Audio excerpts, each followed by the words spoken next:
Welcome to Sex Education 101 with Jess, Mary and Katie. Today's question of the week is, how do teachers deal with parents who don't want their children learning about sex education? Firstly, what is sex education? What does it involve? Many people are led to believe that sex education is limited to reproduction. However, this is a major misconception.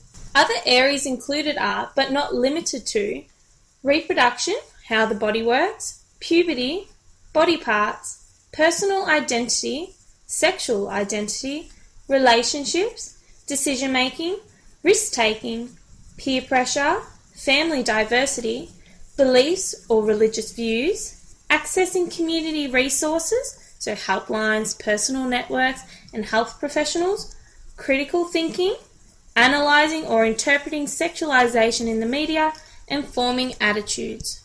Within the Health and Physical Education learning area, the Australian curriculum provides a list of content descriptions, varying for every year level.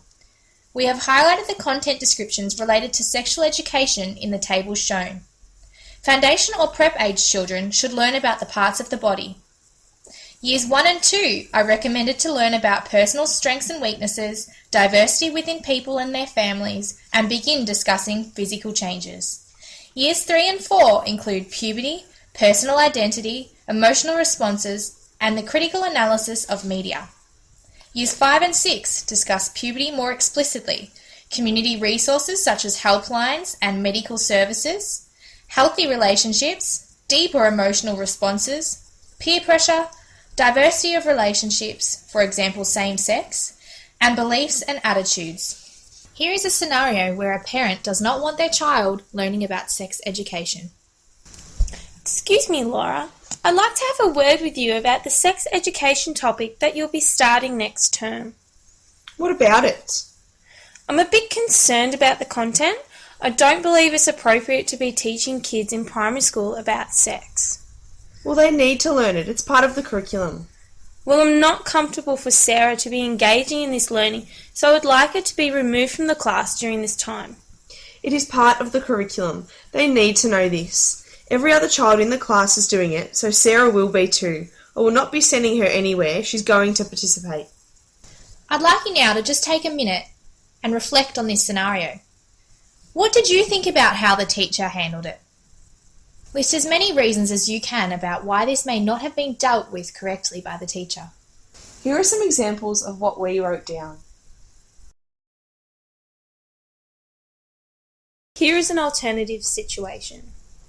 Excuse me, Laura. I'd like to have a word with you about the sex ed topic that you'll be starting next term. Hi Anne, no worries at all. Let me just go and get my planner for the unit and we can discuss it together. Okay, thank you, Laura. That would be great. So Anne, what is it that's concerning you? I'm just not too sure how appropriate it is for primary school aged children to be taught sex ed.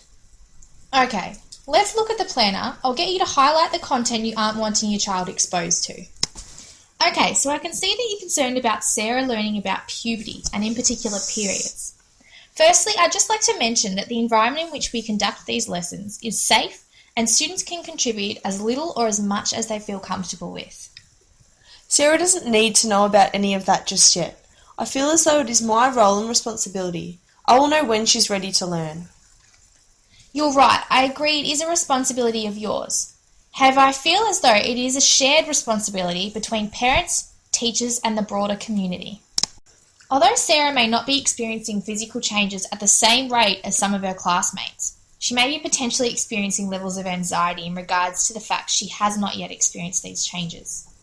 By properly educating children on the topic of puberty and the different rates it occurs, we are minimising the feelings or concerns about abnormality and preparing them for the inevitable future.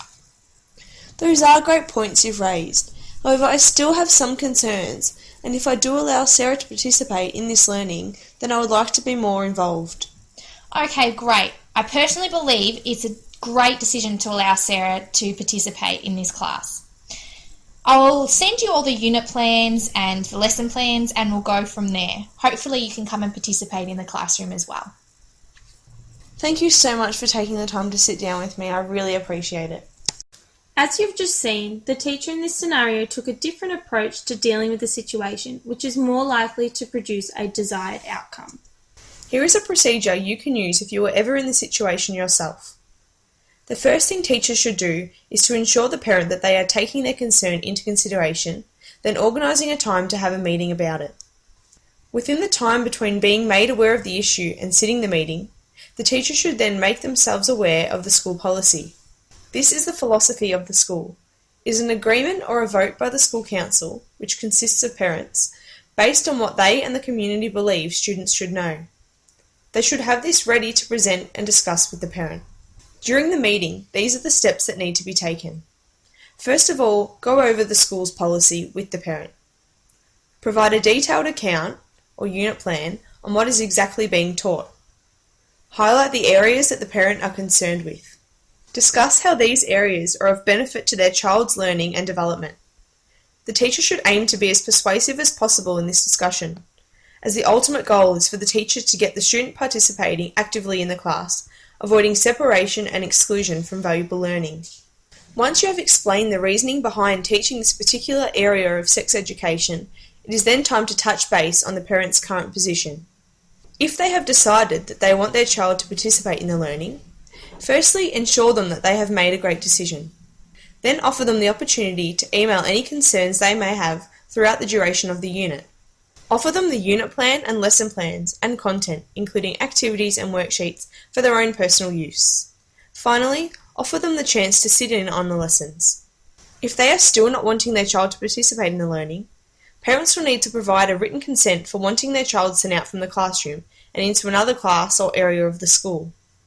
A discussion will need to be had on what the child actually does during this time. Do the parents want to provide them with their own work? Or, what might they want you as the teacher to prepare for them?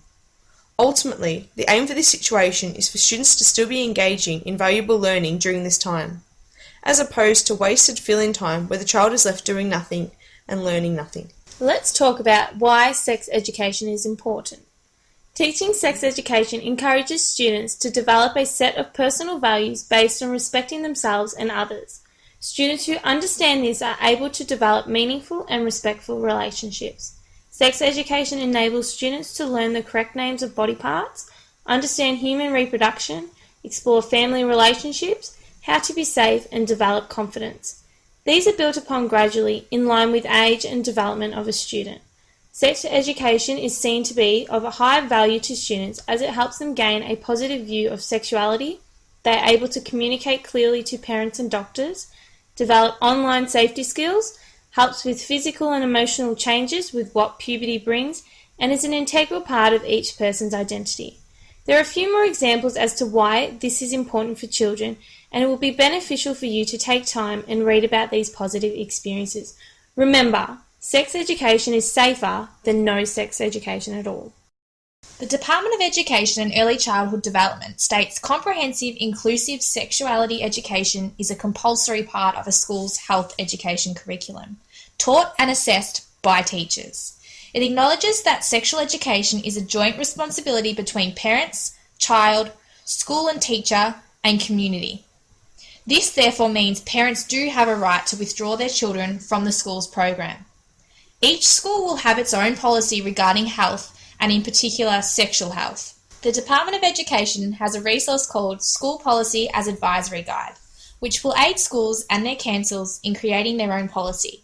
It is important for you as a teacher to read the school's policy and follow it when dealing with the curriculum and related concerns. Thanks for listening to today's podcast on sex education. We hope it has been of use to you. Tune in next week for... Do girls have an Adam's apple?